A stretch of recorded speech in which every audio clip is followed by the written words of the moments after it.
It's a great pleasure to be here this evening, and I'd like to also thank the South Dakota State University, all the units that supported this lecture, the Harding Committee, of course, and the South Dakota World Affairs Council for inviting me here. It's really an honor and very humbling to be invited for this lecture.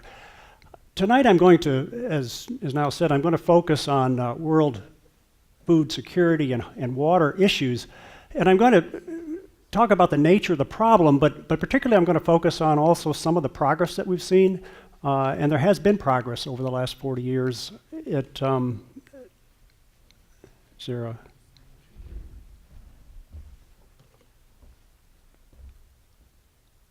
What do I need to do? Okay. And so I'm going to, and you're going to hear me talk a lot about change this evening. One of the hallmarks of the world today is change in so many dimensions. We've got pests and diseases change. You've got here climate change, cultures change.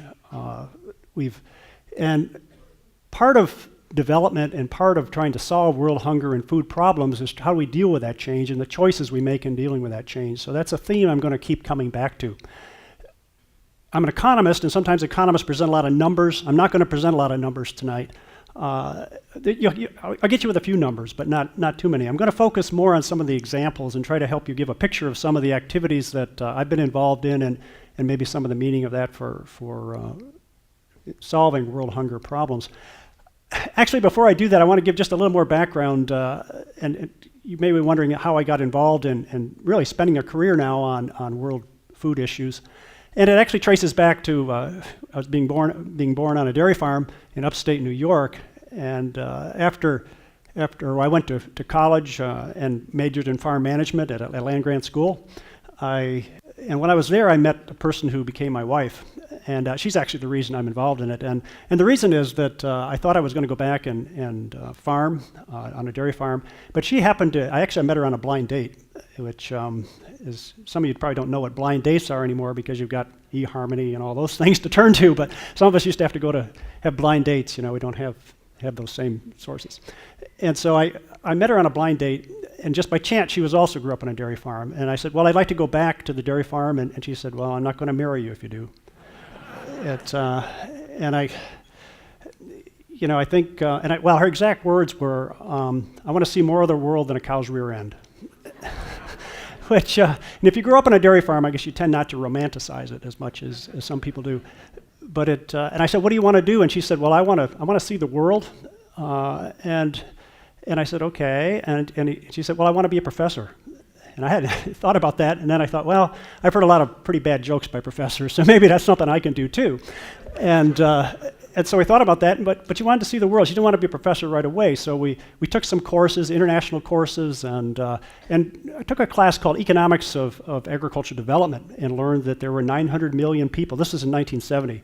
900 million people were hungry, severely undernourished in the world. And at that time, there were many fewer people in the world than there are today. And so that was a concern. And people were dying, water problems, dirty water. People were dying of diarrhea, which seemed quite unnecessary. So we talked about what we do, and Marge suggested, again, my wife was quite influential in my career. She suggested we join the Peace Corps. And so we did. We went to Colombia, South America for a couple of years. I worked in agricultural extension, worked for the Colombian Coffee Federation, although I didn't really work much with coffee. I worked with their diversification program in vegetables, home gardens, rabbits and chickens and fish ponds and things like that. And Marge had her women's groups. So we did that for a couple of years. And if you read my book, you'll see a few stories coming from that part of my career as well. And then I went to grad school, and then as Niall said, I ended up doing my dissertation up in Sisseton, working with the tribe up there, helping them with farm planning. And that was one of the most interesting things I've done in my whole career, to be honest. And then we went to Virginia Tech, and at Virginia Tech, my appointment there, I work on looking at impacts of agricultural technologies, and not just abroad, but in the United States, in Virginia, the US, and looking at impacts of agriculture research, of policies, but also looking around the world, and I spend about 2 months a year on the ground on farms in developing countries, and so a lot of my remarks are very, as I say, very farm focused. I work with people around the world, and I made the choice to go with Marge rather than the cows you see down below there. That actually it was our cows. And actually that's also Sisseton over there in the right bottom, some of the grain bins we had there, and also in the Peace Corps. And I'm going to start with just an abbreviation of a story actually I put in my book to lead off with. And the reason I do that is it illustrates a couple of points. I used to, as I said, build vegetable gardens. And so one day I was walking up the mountains in Colombia to visit a farmer named Angela, which isn't unusual, by the way. Most of the farmers in the world are women. And when I arrived at her house, she was crying. And I said, well, what's wrong? She wasn't crying because I showed up. She was just crying. And she said, well, I'll take you around behind. She took me around behind the house, and there was a dead cow there on her back doorstep. And I said, well, what happened? And she said, well, her husband Juan had gone to the town and to the auction. There was a monthly auction, and had purchased this beautiful-looking Holstein cow and brought it home, put it up on the mountain behind her house, which was extraordinarily steep. And the cow took one step, fell off the mountain, rolled down, and broke its neck and ended up on her doorstep. And that illustrates a couple of points. And it obviously can illustrate appropriate technology and so forth. Dairy cows are Holsteins. We have Holstein cows on our farm, and they're delicate animals. They're the most productive milk breed in the world, but they're a little bit delicate. And it really was probably not used to those steep slopes like that. And around Bogota, the savanna is flat, and it's a good place for them. But somebody had brought one out and managed to convince this farmer to buy it. But it illustrates more than that. It illustrates that farmers, if they want to get ahead, they know that there's risks out there, but they have to take some risks. And if they don't take some risks, they can't improve their productivity. And this, obviously, Angela and Juan wanted to improve their productivity. And they worked very hard, but they knew they needed a higher productivity. But they didn't really have the institutions there to deal with the risk that was involved, because they really put all of their resources into this one cow, which can be a problem for people. And I'm going to come back to this issue of risk also. And I'm going to use this to lead into the fact that farmers do have to increase their productivity. There is enough food in the world today, that's true. But if a farmer wants to increase their incomes, they have to produce more. They have to raise their productivity. And to do that, they're going to have to do something new, and they're going to have to take on some risks. And farmers, I put a bullet there, farmers want their income equal to that of non-farmers. That's just generally true. And in the United States, actually, it does. The average farm income in the US, on average, is as great as non-farmers. And farmers in developing countries want the same thing. But if they try to increase their productivity and they do that, it actually produces more food. And that food goes onto the market, and you don't need everybody continuing to increase as much of their productivity. You may not need as many farmers. And the graph I put up on the right there is actually a graph that tracks the US trends in numbers of farmers, which my grandparents, or not grandparents, but my relatives way back came over from Ireland in 1830s and settled in upstate New York. And at that time, there were 70% of employment was in agriculture in the US. 70% were on farms. And by 1910, it was only 30%. But the number of farms kept increasing until 1910. So the proportion was going down, but the number of farms was going up. But starting at about 1910, you can see on that graph, it went down and got down and bottomed out around 1990, although we're still losing a few farms. At about 2 million farms in the US as opposed to 6.5 million we had in 1910. And during that process, there was a squeezing out in agriculture, and those older people in the room probably remember that squeeze. And in fact, our farm was squeezed. We had the average, if you took our farm in the 1950s, it was about average for a farm in upstate New York. And we had, believe it or not, just a couple of dozen cows, we had a couple pigs, we had a chicken house full of chickens, and we had oats, corn, hay. I could go down through more than a dozen products that we produced. And what we found was that to increase our productivity, we had to specialize a little bit more. Our dairy herd doubled in size within 10 years, and the chickens went away. We could buy our eggs cheaper than we could produce them there on the farm. And we specialized a bit more. We raised our productivity. I went away to school. My brother stayed on the farm. And he became more productive as well. He had rotational grazing. He came in. There's new technologies that came in, and he kept improving his productivity. But there wasn't enough room to grow the size of the farm, and eventually he ended up about 15 years ago, now selling the dairy cows, and still just produces hay and corn and so forth. But he left the farm and got a job off the farm, and it became a part-time farm. That is so typical of the United States. Some of the farms grew and became much larger and produced most of the food that we eat today. But there's actually many, many more of these small part-time farms, and they also are important in agriculture and in rural areas and in the rural communities that we have in the United States. This trend that we went through the United States is almost inevitable for countries. And developing countries are going through this same phase, and they're at different parts of this phase. And in Africa, they're still, for example, in the upward phase where the number of farms are still increasing. But in some countries, they're decreasing, and the proportion of the economy and agriculture is decreasing.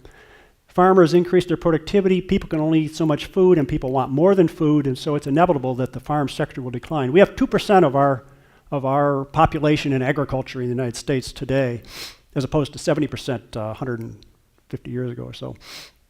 This leads to graphs that look like this, where you have the world population growing from 1950 at about 2.5 billion people to 7.2 billion today, and going to go to more than 9 billion by 2050.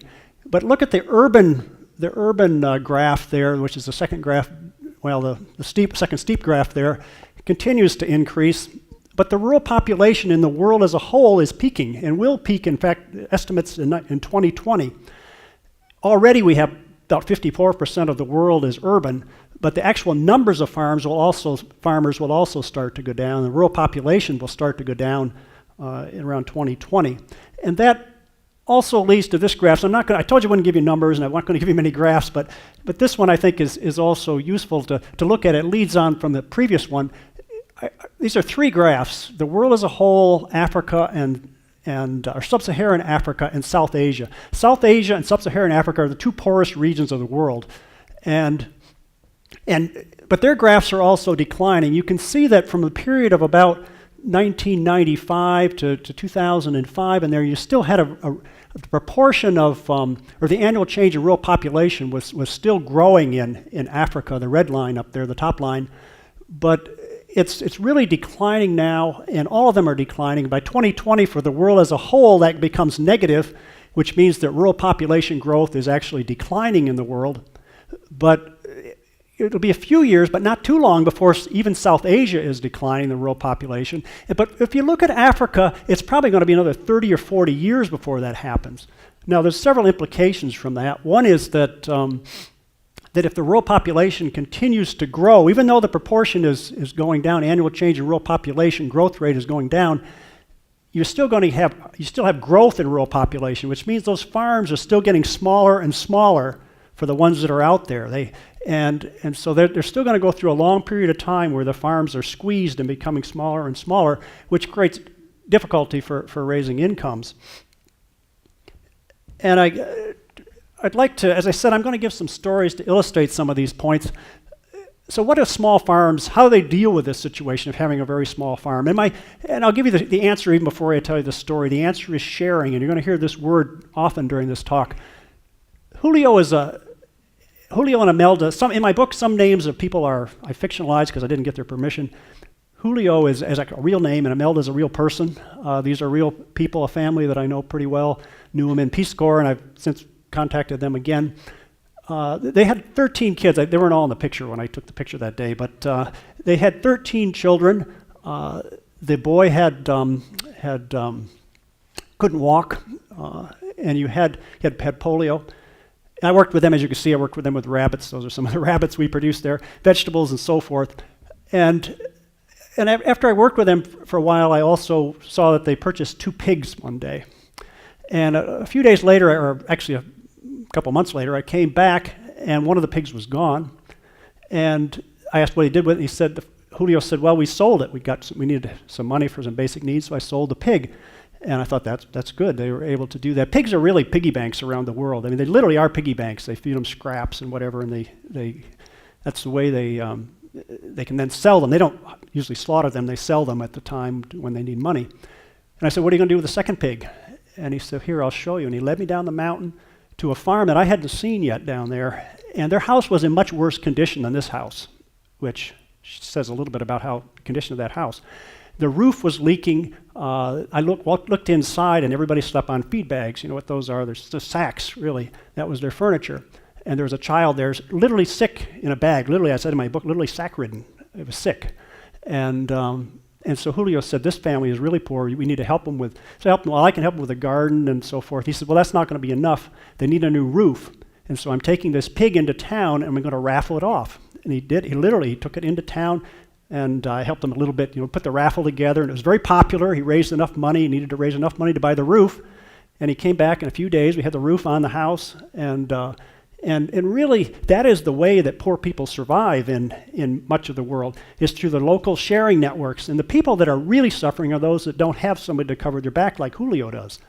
And so that I was quite impressed with that at that point in time. And I'm going to come back and talk a little bit more about Julio later. There's another aspect to hunger around the world, and that is that much of it is seasonal in parts of the world. Not everywhere, but in some parts of the world. Parts of Africa particularly. I took this picture 18 months ago in Uganda, actually in June and 18 months ago in Uganda. And this was during what's called the hungry season. And some people say, what's the hungry season? And you think, well, it's the dry season. No, it's actually not the dry season. It's the season when the rains have come, they've planted the crop, they're waiting for the next harvest, but the harvest isn't here yet. That's when the previous harvest really starts to run out, and the food starts to get short, and they start eating fewer meals a day or less food, or they start pulling root crops and eating mostly that. And so dealing with seasonal hunger is one of the issues. And I put up a statistic, again, not a lot of numbers, but one person dies from hunger in the world every 4 seconds, which is really appalling in this age that it's still the case. I will point out that later that there has been some progress, but that's still an appalling number. I won't get away from sharing because I think it's a very important theme. And I have another example, and I'll bring Marge back into it here, my wife. She worked with women's groups. She had 11 women's groups when she was in the Peace Corps, and she rotated among them every 2 weeks. They designed their own programs, and then she was always invited into a house. She gave a meeting in the afternoon and was invited into a house in the morning.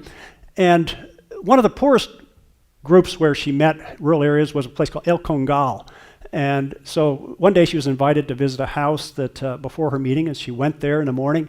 And woman there had 10 children, one of which had rickets. If you may know what that is, they're basically not getting enough vitamin D, and she couldn't walk, so she couldn't go to school. So my wife would go back and she would help the girl to read she did that over time. But that first time she was there, when lunchtime came, they offered her lunch.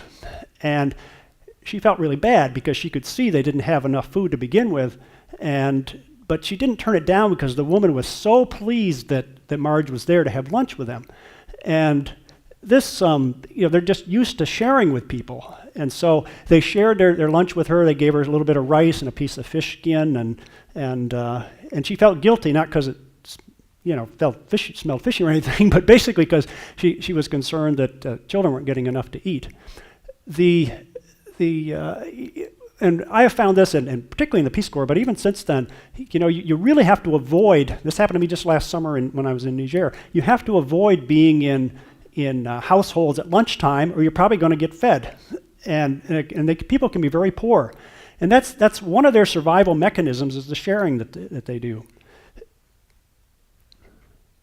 Now I'm going to come back to that theme again. I'm not going to get away from change and sharing, but I want to show another graph. The world population has doubled since the time I took my first course on economics of agricultural development. The world population has moved from 3.6 to 7.2 billion. In this July, I think it's estimated to be 7.3 billion. So it's basically doubled.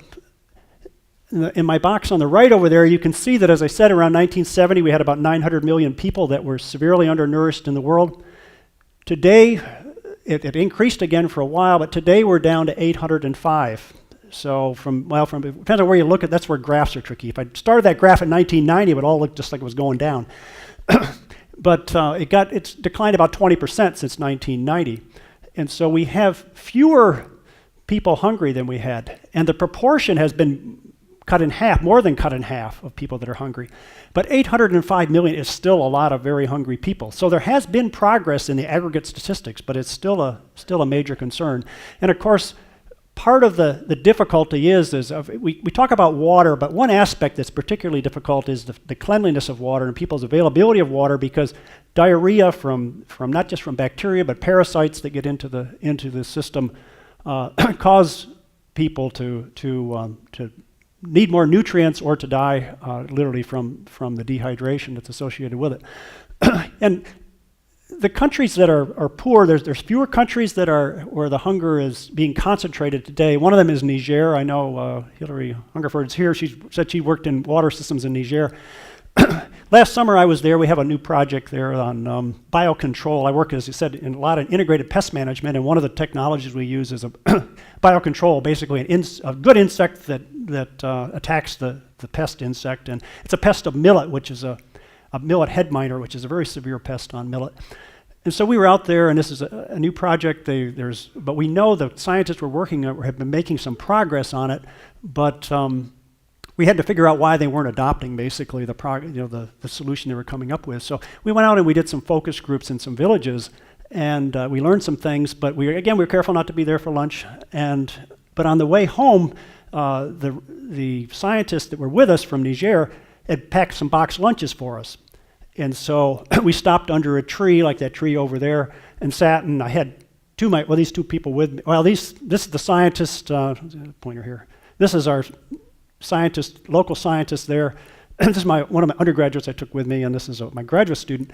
And there was another scientist with us. We all stopped, we all had our box lunch, and they packed a huge amount. It was rice, and just like the dinner they just gave me a few minutes ago here.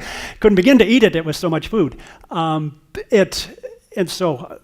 But at the end of the meal, I thought, well, if I was at home, I'd pack a doggy bag in a restaurant and take it home. But I couldn't do that there. So I said, what do we do this? And he said, well, just leave it in these little box lunches under the tree. And I thought, well, that's not so good. That's not environmentally sound. These are kind of plastic boxes. I don't want to eat plastic out here. But I did what they said. And we walked back to our vehicle. I didn't get back to the vehicle before. I didn't see these. All of a sudden, these kids came out of nowhere. Each one of them grabbed one of our boxes, and they hugged it, and they carried it away like, it made me, God, I was trying to eat everything because I didn't want to leave food, and I wished I'd left more, and unfortunately the kid that got Jared's didn't get as much as the one that ate mine, but so, as I say, we've seen progress in some countries and not in others, and I'll highlight later some of the countries, but a lot of questions can be raised about, why are some countries progressing and others are being left behind? And one, you could say, well, maybe the climate is better in some countries than others. The United States, we have South Dakota winters that kill all the pests compared to maybe the winters in the tropics or something. You could come up with a lot of theories on that, but then I always look at places like the Dominican Republic and Haiti, which share the same island, and Dominican Republic has 9 times the income of Haiti, which is right next door to them. So it can't just be climate, same climate. Population density, Bangladesh, I work there a lot. I've been there working there for 25 years every year. And the population there, about 160 million people in a country 2/3 the size of South Dakota. And we had like 1 million people here in South Dakota. But then the Netherlands is pretty densely populated. It's not that much different than Bangladesh. And the Netherlands is quite wealthy, 50 times about the size of the income of Bangladesh. So maybe it's culture, maybe it's the ethic or the culture or whatever. Well, you look at North Korea, South Korea. South Korea is 25 times the income of North Korea. And that's the same culture, it's the same people. It's just a dividing line across the two countries. So culture doesn't really explain it all either. Available technology, clearly, as I said earlier, we need improvements in productivity. And for that, you're going to have some innovation, some new technologies. But what about the incentive to it? Technology, some of them are transferable across borders, and some of it has to do with the incentives to adopt those technologies. So it's more than just the availability of technologies. Education is incredibly important. But at the same time, if you took, I have a grad student from Bangladesh, and he just went back to Bangladesh because his visa said he had to go back. But he would have rather stayed actually in the United States with that same degree because he could make more money than he could in Bangladesh. Well, why is that? They need ag economists more in Bangladesh than they probably do another ag economist in the US. So there's something going on behind there as well. It's not just education, even though education is incredibly important. Natural resources, I always like to use the example of Switzerland versus Nigeria. Nigeria has a lot better natural resources than Switzerland. It has good agriculture resources, it has oil, it has minerals. Switzerland doesn't, it has mountains, but you got many times more income in Switzerland. So it's not that. And so when I come back to these, although it's not there's never a single bullet for anything, a single solution for anything, institutions is really the fundamental answer to this. And by that, I'm talking about not universities as an institution or something. I'm talking about the fundamental rules of the game, the policies that are in place, the laws and the enforcement of those laws. And not only that, it's the formalizing of those institutions. My next slide, I say at the top there, it's a transition. It's again change. You have to change your institutions. Every country has institutions. Every society has institutions, and less developed countries, particularly when they're very less developed, the institutions are more informal. People know all the rules. There are rules in society, in fact, very tight rules, and people know what they are. If somebody abuses it and somebody hurts somebody else, they pay the price for that. Everybody knows the price they're going to pay. There's incentives and so forth built into it. They're dealing in markets, they're dealing locally, selling to somebody locally. As they begin to sell at a distance, internally within the country, or then they have to sell to other countries, they don't see those people. They're going to have to be formalized rules put in place about if you're selling a product, what that product looks like when it arrives at the other place, because you're not seeing it before you go to purchase it. So you better have some rules in place. And there's many kinds of rules, and some of these rules are for sharing. Our rules for taxes and subsidies. Taxes is the way we share with our more formalized rules. We couldn't just rely on everybody donating their money for the schools personally without having a tax, or everybody donating for the road, or everybody. We had to formalize that, and that's one of the formal rules. We have trade policies, we have credit policies, we have pollution control, water rights, property rights is incredibly important. You can see the list of institutions is large, but basically they come down to the rules that affect sharing and incentives for entrepreneurial activity, incentives for innovation. And so that's really the key. And if you have that, then people will innovate and they'll adopt those innovations. I've got a story about every picture that's up here, and if I told the stories, we wouldn't be through on time, so I won't do that. But there's a trade story on that one, and if it's time, I'd come back. Let me jump to this innovation and the importance of improving productivity. Sometimes people say, well, farmers, if they could just farm the way they used to farm, it was biologically sound way of farming. If we could go back to that, then everybody would be better off if we had organic agriculture in the whole world. I love organic agriculture. That's my integrated pest management program. One of the major goals is to reduce chemical use, pesticide use, and move us toward organic. And a number of farms have done that already, and the organic sector continues to grow. The trouble I see, though, is some of the poorest countries in the world are organic, completely organic, and they're very poor. One thing I've noticed from the time I grew up on a farm till working in farms in Peace Corps and now around the world is that farmers know what they're doing. They have their resources, in particular in a developing country where those resources and the ways of doing things have been passed down for generations, so they know exactly what they're doing. I can't go to another country and tell a farmer how to farm better than they're farming before. They know how they're farming, but they're still poor and they're still hungry. And so, they need ways of injecting something new into the system so that they're more productive than they were before. And farmers know that, and they're looking for these things. And it's why a farmer like the Angela, who was sobbing at my very first story, why they did invest their whole nest egg. They were taking that chance. They knew they needed to raise their productivity. So we've got to find ways of helping them. And as I say, sometimes people will say, well, we should use we have to be careful with technology. That's true. Not every technology is a good technology. We need to evaluate technologies very carefully, but we can't just throw away all new technology and say change is bad, that technologies are bad, because otherwise we'll continue to have poverty around the world. Usually the people that argue against the technology, biological or chemicals or whatever, often these are people that are pretty well fed to start with, and so they're and sometimes there are people with, I say, the romantic view of farming. being hungry and poor is not romantic. This fellow over the right is an entomologist I work with quite a lot. His name is Dr. Muniappan at Virginia Tech. He's a tremendous knowledge of insects around the world. We were in India back 2008, I think, and farmers were complaining about a pest that was eating several of their crops. Papaya was dramatic, as you can see there, but it was in several other crops as well. And the question that was raised, well, what is this pest? And none of the local scientists knew what it was. Mooney recognized it because he'd worked around the world, and he knew it was something called a papaya mealybug, which is a problem in Central America. Well, it's a pest in Central America. No, that's not even true. It's an insect in Central America, but it's not even a pest there. And the reason it's not a pest is because there's beneficial insects that keep it under control. So it's there, but it's not causing real problems. And what happened was somehow that papaya mealybug ended up in India, but the beneficial didn't come along with it. So he worked for a couple of years with the Indian government to get the beneficial transferred as well. And there's a lot of red tape in India, but he got it there in about 2 years. About 6 months before it arrived, the beneficial arrived, however, the population really exploded of this papaya mealybug. And they did surveys, and it caused in that 6 months, about $100 million worth of damage and about 60 crops. But the beneficial arrived, and within 5 months, there was no pest problem at all due to that insect. And not only, and I did some economic analysis with a student on this, and we conservatively estimated that over that next 5-year period, they saved about $500 million with that introduction of that beneficial insect.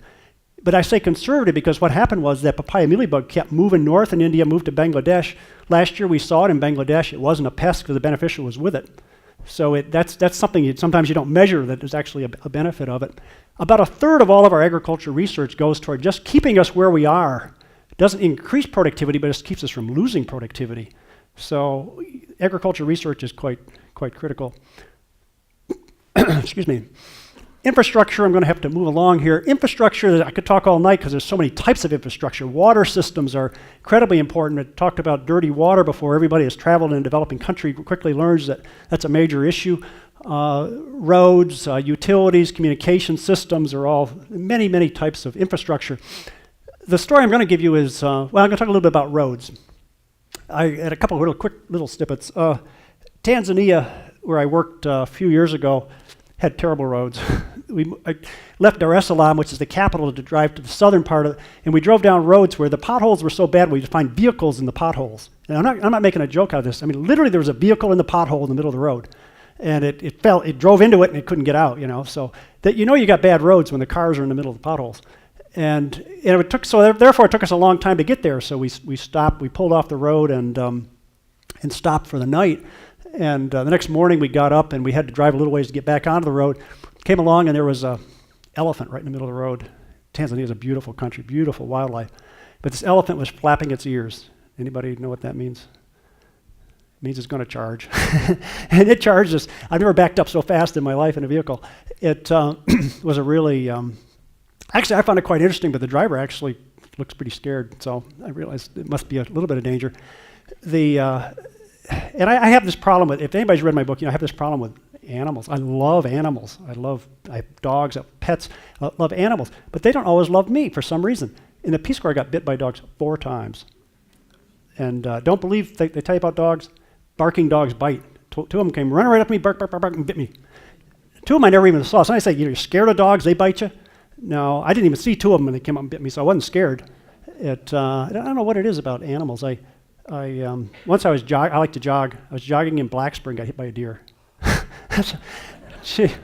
I couldn't believe it. Deer are very solid animals. You run into one of those things. God. So I didn't mean to get diverted here. Back to roads. In Colombia, I put a picture of myself there when I was younger. You get proud of you actually had hair, dark hair and curly hair. Peace Corps gave us a motorcycle, and Marge and I were out. Water systems are important, I said. Well, the water system there were very bad, and I had a pretty iron stomach, but one day I was pretty bad shape out and building a vegetable garden and feeling sick. So this is in the middle of the day. Marge came along and said, we'll take the motorcycle home, I'll take the bus. The bus will be along about 5:30, and and you can take the motorcycle home. So I said, no, I got to get this garden done. So you run back the bushes every 2 seconds, seemed like, but I got the thing done. Bus went by about 5:30, 6 o'clock. Marge and I hopped on the motorcycle. I tried to turn the accelerator fast to get home before I needed the bathroom again. Came around a curve, and all these people were standing on the road. We had to stop suddenly and see. They were all peering over the edge of the mountain. This bus had come along, run off the road. Almost everybody was killed. So roads they're dangerous. Sometimes people say, oh, you're afraid to go to this country or that country because you're worried about terrorists or whatever. No, terrorists don't bother me. Roads bother me. Roads are the biggest danger that I face out there when I travel around. I got some more road stories. I wouldn't even begin to tell them. So there's a need for road and it's important for agriculture. Real roads without potholes that get your farm products. They increase the cost of moving those goods, and they really reduce the overall productivity of the system. Roads are incredibly important. That's actually the next day I came back. I climbed down the mountain. I took a picture of what was left of the bus down there. I felt a little bad doing it, but the people weren't there anymore. Education and health, I've got stories. I'm not going to have time to tell all the stories, so I'm going to skip over this, but worked for the Colombian Coffee Federation, a story about coffee rust that they did a tremendous job on. Education that's adult education, and well, not just adults, but continuing education. The education of girls. As I said, most of the farmers in the world are women. About over half, and in some places 70% or more are women. So education of women is quite important. And health, having young children that grow to be adults or get to at least age 5. I took that picture a couple years ago, and I haven't found a place to show it yet. I just had to show you that picture of that healthy-looking little girl with her puppy. It's a great picture, I think. That was actually in Ecuador I took that picture. That was India up above, and this was Colombia down there. Do you want to say a little bit about population? We're going through a tremendous demographic transition in the world. Population growth rates I mentioned Bangladesh and so forth, but actually the maximum rate of growth has begun to decline, but it's still quite rapid by historical basis. Again, I've got a lot of stories on that. I could tell you the story of, I'll tell you one really quick story because I am running short. When people lose their children, like in Colombia, we say, how many kids do you have? And they say, well, I've got 13 children. I've got 8 live children and 5 angels. They would always tell me the 13 first, and then they'd come out later with the number of angels that they had, which meant that several of them didn't make it. When you know you're going to lose these children, they're your social security system. They are your labor force. They're so important. You're going to have a large family. But if you can begin to improve the productivity and the incomes grow and the health grow, there's a whole series of factors that come into play that put tremendous pressure to reduce the family size.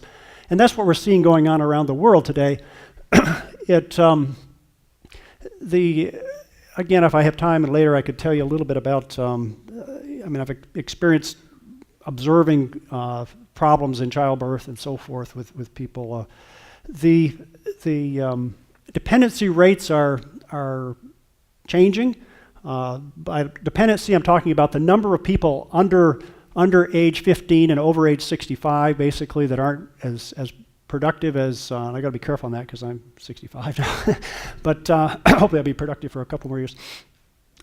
But the number of dependents the ratio was increasing up to almost 100, almost a 1-to-1 in Africa until just recently. But now it's beginning to decline. And what that's doing is a tremendous change in the world. What that's doing is making it so that families have more money to invest in each child, more money to invest in businesses.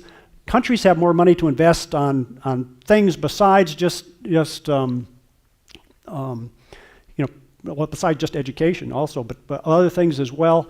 And countries like China, countries even like Bangladesh now are starting to see the effects where they begin to reduce their family size. You get what I've called others have called a population dividend, which is a result of this investment, which provides more income growth, which keeps a positive trend going. I put a couple numbers up here. Low-income countries had 5.7 children per woman in 1970. Today, 2.6. High-income countries, 2.3, now 1.6. Some countries like Niger haven't made any progress. Congo, no progress. Botswana, however, also in Africa, or Bangladesh, which had 7 children when I started working there, and still in the early 90s or 80s had 7 children, now 2.2. And we're starting to see the effects of that in the growth rates of income as well. Environmental questions, again, I could talk a long time about water issues. I will mention quickly the pesticide issue with chemicals. I work a lot with IPM, so I have a lot of chemical stories. But this farmer, I have many pictures of farmers spraying, often with their shorts and flip-flops. This is onions. Onions not bad. Try eggplant, where you walk through there and you drench yourself with it. I saw a farmer doing just that, or a worker doing just that. I walked up to him to look what he was putting in his tank, and he was doing all sorts of things, like mixing powders and then having a cigarette, and he'd end up with the powder on his mouth, and, his legs were drenched. And one time a farmer and I said, well, what chemical? They were really bad chemicals, the ones that we banned here. They were being used there. I said, how come you're using these chemicals? And he said, because they make me feel woozy. And I said, well, why? If they make you feel woozy, why do you use those chemicals? And he said, imagine what it's doing to the insects. And I thought, well, a little bit of education needed. And what I did was go to talk to the Fertilizer Pesticide Authority, which is like our EPA. They needed some improvements in rules, which they've actually improved since then. But it sounds a little bit funny, but when I was a child in the 50s, we used to have corn, and we sprayed not at the worst herbicide in the world, but 2,4-D. It's widely used. Broadleaf weeds, particularly, we sprayed our corn with it. And we used to hire somebody to come and custom spray with a Jeep. He had these big booms with his Jeep, and he'd go through our cornfields. And as a child, I loved to ride on the Jeep. So I asked my father if I could ride on the Jeep, but he didn't know what I really liked was this boom would come around in the corners, and it would hit me, and it would cover me in spray, and 2,4-D tastes kind of sweet. And so that's what I liked. My father wasn't trying to kill me. He didn't know that was, it's about like this guy, but my father didn't know either in the 1950s. Now we know that, I bet you there aren't many fathers that are putting their 6 or 7-year-olds on Jeeps and not drenching them in pesticides anymore. So just a little bit behind on some of that stuff. For the future climate change, I took that picture up there in Bangladesh in the middle of a flood, as you can see. Climate change is going to be a real problem for Bangladesh. You're right at sea level or below sea level. In some cases, as the seas go up a little bit, there's more problems with flooding. It backs up the rivers. The real problem is it backs up the rivers, and that's what floods out over the area there. In 1998, I took that picture. 2/3 of the country was underwater. So bringing some of this back around, institutional changes are key. We need positive institutional changes, because you can have negative institutional changes that go to the benefit of a few. We call those exclusive institutional changes. I like to call these inclusive ones that do benefits, that create benefits, and create incentives for innovation. But if they're successful, there's going to be this farm transition. The number of farms is going to change. There's going to be a dualistic structure of agriculture. There's going to be small farms, but with some larger farms as well that are the large commercial farms.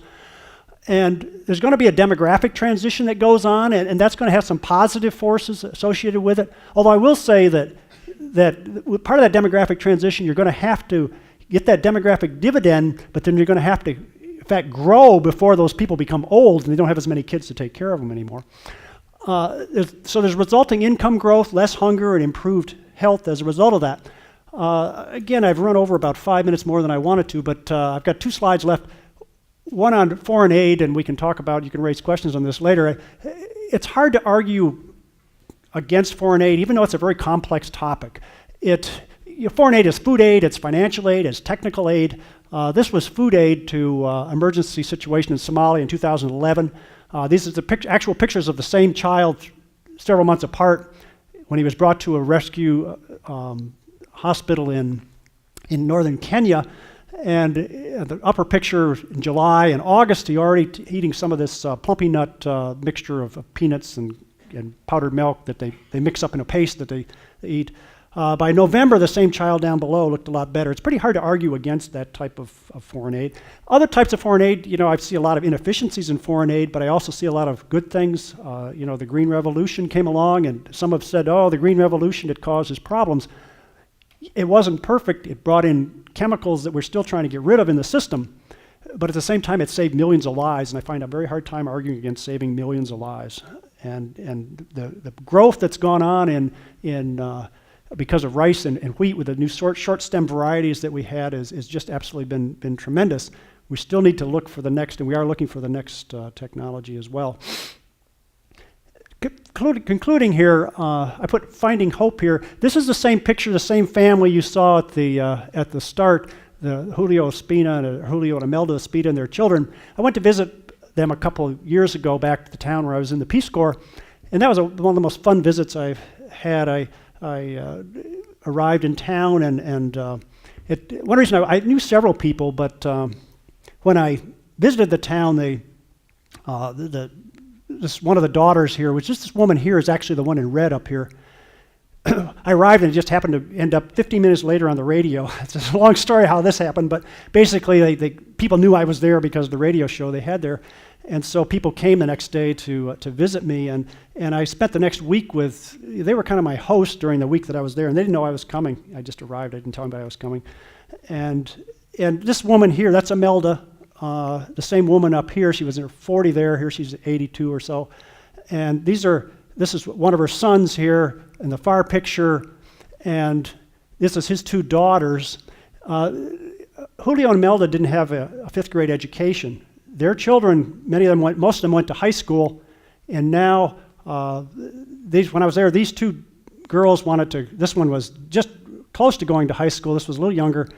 They wanted to go to high school, a scholarship was made available to them, and in fact, they're both now, in fact, this one is just starting this month, this one started a year or so ago at the local university in the Manizales, which is the next city over. So in a couple of generations, they've gone from relatively having hunger problems to having some hope, and actually, finally, I think a bit more health than they had before. So I see progress, and it's not unique to this family. I see it in many, many countries of the world, and it's fixing your institutions, improving your institutions, creating incentives, and being careful to set up arrangements so there's safety nets and sharing. And I could give many examples of this, but I'm out of time here this morning. There's been progress. There's still a tremendous problem. There's been progress, and there's a need to do more, and there's many ways to help. But I'm gonna stop here and see if you got questions. Thank you.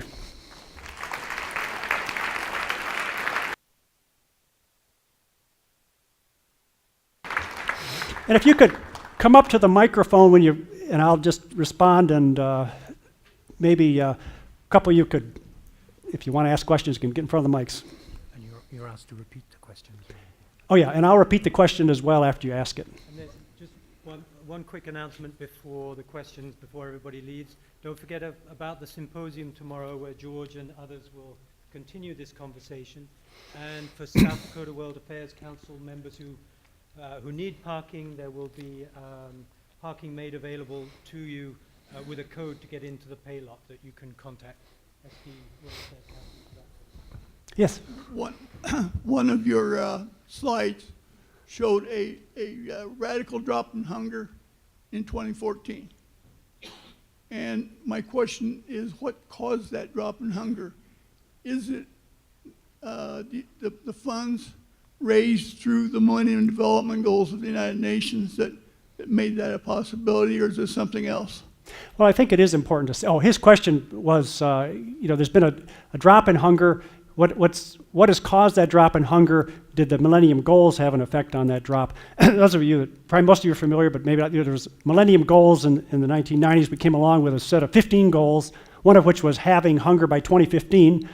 There were a number of goals there. I think that the goals actually did help. It caused many nations to focus. In fact, there's a new set of goals being put together today that's about to replace those, since the 2015 is almost upon us. I worry a little bit about that because there's I think 169 goals they set now, which I think they're better off sticking to 15. I think they can, it focuses you a little bit better. So, but it's not just the goals. In fact, this process started earlier.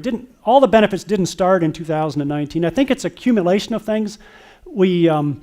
As I say, it's a combination of some countries improving their institutions, and it's not because we helped them improve their institutions. They improved their own institutions, credit policies, marketing policies, and so forth. And they created incentives, and they did agricultural research. They got more productivity. We had things like the Green Revolution was important, developing short stem varieties so more people could eat. They raise income, and gradually they get non-farm jobs as well grows. The non-farm economy grows, get both sides growing, and that creates this dynamic in the population so that you have smaller families, and that smaller families creates that population dividend, which also helps, and all that accumulates, and that's why you're getting these reductions in hunger. There's also a number of other factors, some of the health factors that come into play, because there's improvements in vaccination, improvements in many types of solving illnesses that are out there. So also then farmers don't think they have to have as many children because there aren't as many dying. And so then it creates incentives. Even Bangladesh, which if you walk into Bangladesh today, you say, that's a darn poor country. And it is a poor country.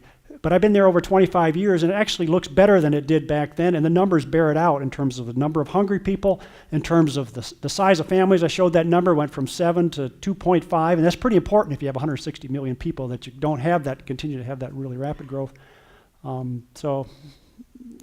Yeah. I wish there was I could say, well, it was education, or, well, it was, yet even saying institutions doesn't sound very good because there's a lot of institutions, but mostly the countries, the worst countries generally in terms of success are the ones that have had major conflicts also.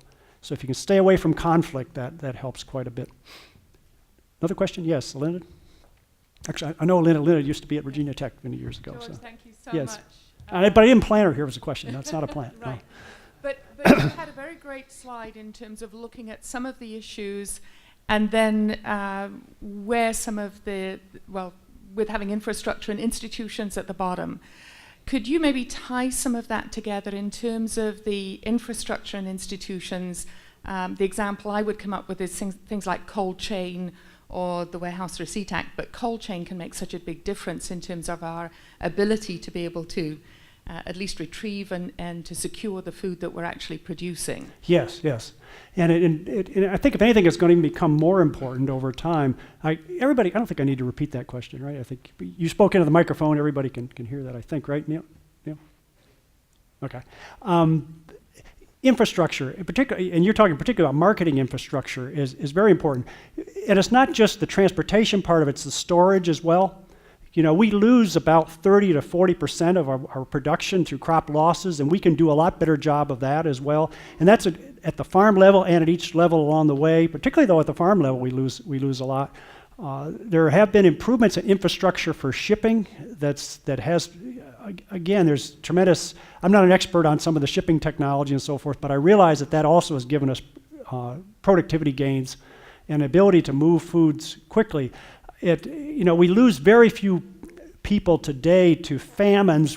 Most of it's chronic hunger. We don't lose as many people to famines anymore, in part because we have remote sensing. We know where there's problems in the world, and the food is available. If there's not a conflict going on, we can get food to people so that, in fact, the reason you saw that child that was in such bad shape to start with was because it came from Somalia, and there was a conflict going on at the same time as a drought. That's a bad combination. But if we can stay away from that.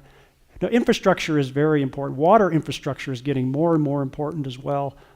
Communications infrastructure. I see the communications has been a positive thing over the last, particularly the last 5 years, not just last 10, but last 5 years. I mean, I go to rural Uganda. There's no electricity anywhere in the areas where I work. In fact, a lot of places don't have electricity still in Africa. And yet they got cell phones. And you say, well, how do they get a cell phone without electricity? Well, somebody has actually a solar unit sitting in the village there, and people come in and he charges and they plug in their cell phones. Or now you're finding more and more people buying those. They cost about $50 for one that does 4 light bulbs and a cell phone, even though they don't have any electricity infrastructure. And with that communication, then people gain efficiencies in their marketing. They now know what the prices are at distant markets in rural Uganda because they get on their phones and they find out, they can find out different marketing, and it improves the marketing efficiency. They don't get taken by the marketers that come in and so forth. Yeah, there's just so many aspects that infrastructure is important. Another question? Got time for, I think, at least one more, or more. If you, I'm going to stay as long as you want to stay. I know I've overspoken a little bit here in terms of my time. In this country, we put a considerable amount of our feed grains back into our livestock. Yes. And we also put a considerable amount into ethanol. Mm-hmm. And I'd be interested in knowing what impact you think that has on the world hunger situation, or if it has none, perhaps. Yeah, well, of course, there is some effect. For a long time, this question has been, before ethanol even came along, always the question was there with livestock. And the answer is, well, if we took all the grain away and we didn't try to feed it to livestock, and we didn't have livestock, we just ate grain, right? It'd be more efficient. We could meet our proteins and we could do that.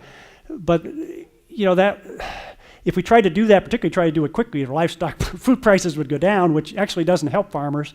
The problem isn't an overall lack of food, although I will say there was a period in 2008, 2009, and there, when the ethanol mandates were particularly kicking in and we were getting more ethanol, the biotechnology, the biofuels effect was significant in driving up prices.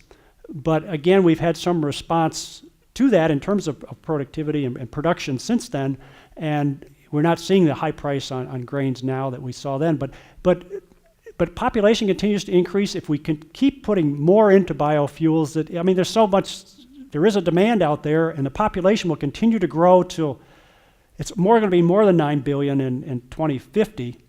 And so we, my view is that the systems adjust. And so I'm not arguing that we all become vegetarians as a solution to the problem. Well, that's my answer. Other questions? Anybody else?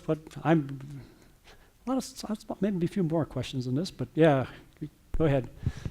I'm wondering, how do we go about helping other countries by bringing like technology or education and health without really changing their culture? Like, how do you enable them to use their culture, but yet make it seem like it's their idea, not our idea?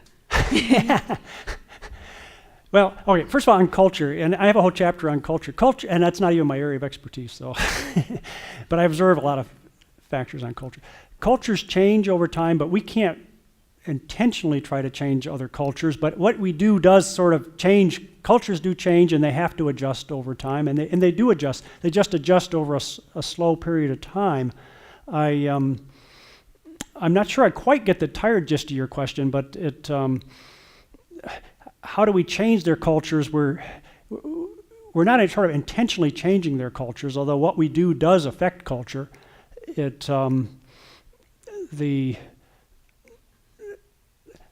farmers want to feed their children. They don't want their children to die. Nobody wants their children to die, and so they're willing to change. I think sometimes the thought is that farmers are so conservative they won't change. And that's not the case. Farmers are conservative because they're careful. They want to be sure they're not going to make mistakes and it's going to cost them. But they do change, and they are looking for new things. From the time I was growing up, if an extension agent walked out there, we knew what we were doing, but we loved it when the extension agent came along because we hoped there's a new idea. And farmers in developing countries are hoping for new ideas as well. Now, sometimes poor countries, Nigeria is a good example where they remain so poor. There's a lot of relatively what I call exclusive institutions. A few people benefit to the exclusion of the many, and there's many poor people, particularly in the north, and it also happens to be more Christian in the south and more Muslim in the north, so there's a little bit of religious difference going on there as well. And the next thing you know, the people in the north who are being excluded feel like it creates a ripe situation for people to rebel against not just cultural change, but rebel against the whole system, and it gets combined with religion. And so, you end up with the Boko Haram groups and things like that occurring in the world and creating more problems. So you asked a really complex topic on when you start talking about culture and how these things interact with each other.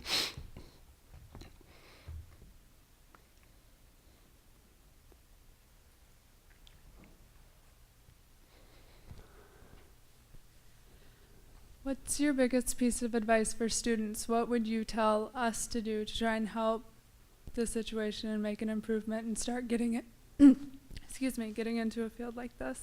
Yeah, I would say be as informed as you can. Students are in all different fields, and that's the thing about development. It requires so many different fields, and that's why so much of my work is interdisciplinary, because I work with people in many different fields. So it doesn't matter what your field is. You need to think about that you're in a global economy today, and therefore you need experiences. I would encourage students, if you can get a study abroad, do a study abroad, and don't do them all in England or France. Even Leonard, I love England, Wales, or whatever. But but I would say, if you can get to a developing country and experience it. I mean, for us, probably, obviously, it was life-changing. I would say for me to be in the Peace Corps in Colombia. It's just incredible to see how people live, how hard they work. Sometimes before I went to Colombia, my grandfather said to me, "Oh, why do you go to Colombia? Just tell these people to pull themselves up by their bootstraps." And you go to Colombia and you find these people are trying darn hard to pull themselves. They don't have any boots, so they can't do that, but they pull up by their flip-flops or whatever they're wearing. Working very, very hard to try to overcome the situation. That family I put up there, Julio Espino, was one of the hardest working people that I've ever seen.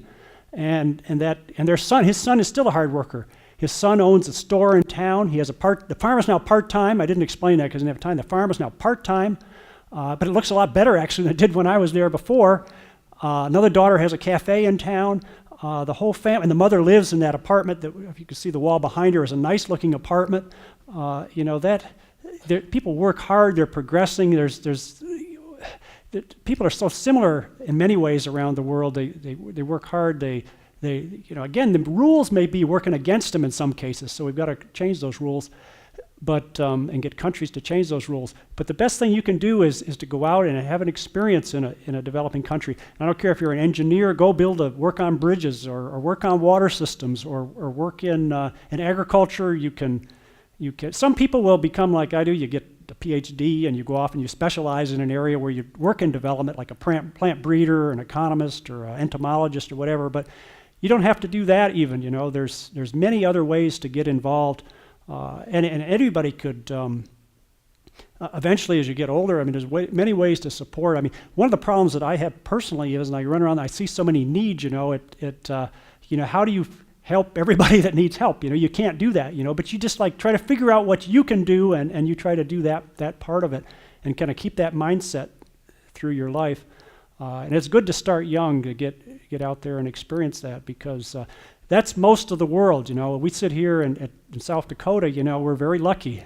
We're very fortunate to have been born where we were born. Some of you sitting here were born in other countries, and I've already experienced that. I know many of you have worked in other countries, so I know I'm not speaking like I'm the only one that's been there. But if you haven't, try to learn as much as you can, so that, because sometimes you'll see things written that just amaze you in terms of the lack of knowledge of what the real world is like out there. So stay informed and try to go somewhere where you can learn about it.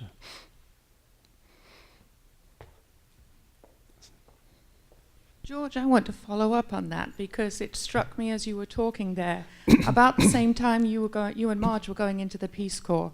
I came over on an internship from Britain to Western North Carolina, where I was growing 6 acres of vine-ripe tomatoes. Uh-huh. And I was hiring people and going up into the mountains from small shacks and shanties where people were on a dirt floor and weren't wearing shoes, and I had to provide shoes for them to be able to come and work in the field with me. We don't actually have to go to the other side of the world to be able to learn and to start learning what it's like to be poor, what it's like to engage with people of very different demographic backgrounds than us. We can start much closer to home, and we can build an understanding that we can use to be able to engage in a broader sense, because that experience for me obviously ended up with me moving and changing from being a production scientist into an agricultural economist. And so these experiences when we're younger and during those college years can be very profound regardless of where we're at. Yeah, well, thank you, Lynn. That's an excellent point. And in South Dakota, you don't have to leave South Dakota to find poverty. And as I mentioned when I came in, I've worked with the Sisseton Wapatanuyati. They now call it Sister Wapatanuyati. It's called Sister Wapanan Sioux tribe when I worked with them. I was up there yesterday. There's still a lot of poverty, 50% unemployment. There's serious problems that you can drive an hour or two from here and and find as well. And so that's a very excellent point. We have the same thing in Southwest Virginia. You can go up into the hills and Appalachians and find as well. So yeah, you don't have to go to a developing country. That's an excellent point. You started talking about my question. I was born in Siston, and I'm wondering what you Yeah. found there when you Okay. revisited. Yeah. Well, since this was, I really thank Jeannie Manser for inviting me and working with me on my schedule, because I feel guilty. I haven't been back there. You know, I left there 35 years ago, and I never would have thought I would wait 35 years to come back home. But because of this possibility of coming here tonight, I was able to fly in on Tuesday afternoon and drive up there Tuesday afternoon and go into the planning office and of the tribe and find out what's projects they're currently involved with. And then yesterday I met with people tribal chairman that I'd worked with and the planning director and so forth from the time I was there, find out what's going on with their farming activities, but other economic activities as well. Of course, the casinos have come along since then. And they employ, he told me the one just over the border in North Dakota employs almost 500 people. And the other two, you know, a couple hundred apiece. So you're talking a significant, employment is a major issue up there. Yeah, I don't pretend to be an expert of what's going on at the moment there, certainly because I haven't been involved for many years. But I was a little disappointed to see the employment numbers not budge from the time that I was there. We had a land consolidation program that, and there's a whole story about how that came about in the 70s there, and that was why we started working with the tribal farms that I worked with. But and they still have land consolidation issues that they're working on, airship problems, 40 people on one tract of land, heirs. There's a history of why that occurred, but they needed to consolidate and so they could rent out those lands and or use them productively themselves, which they were trying to do through farming.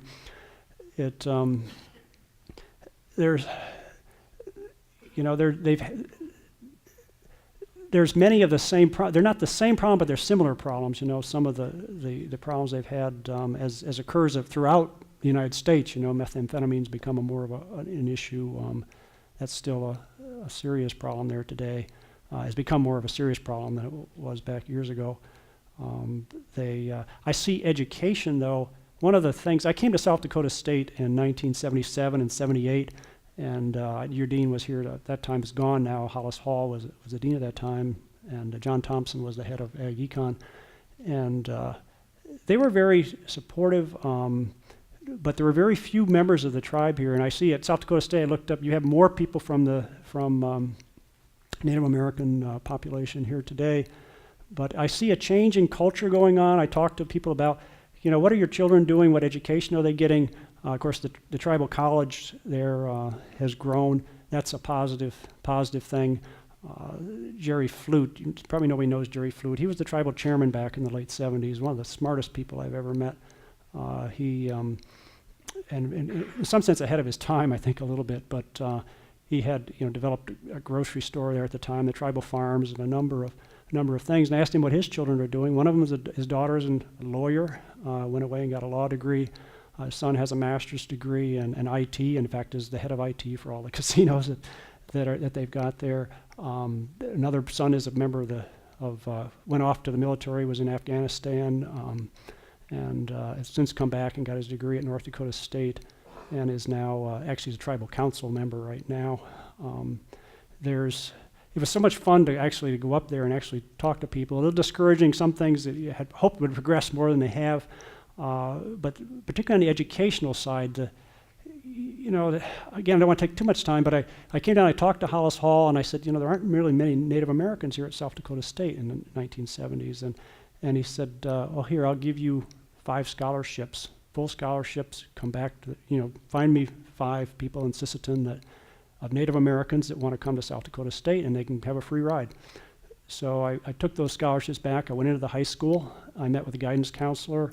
He had 5 great candidates of young students, and at the time they were very excited about it. The students were excited to do this. But over the next few months, one by one, they dropped out. 3 of them ended up joining the military. And I asked my friend, at that time, Ed Redall was the planning director, and I asked him, why was this the case? They seemed so excited. And they said, well, their parents aren't sure they're going to come back if they go away and get that education. And that was a mindset at that time. And there's still some of that mindset out there, but it's changing. Education is becoming more higher valued. And it's not just because I'm in the education business, but I think that that is going to be a change factor for them that will help.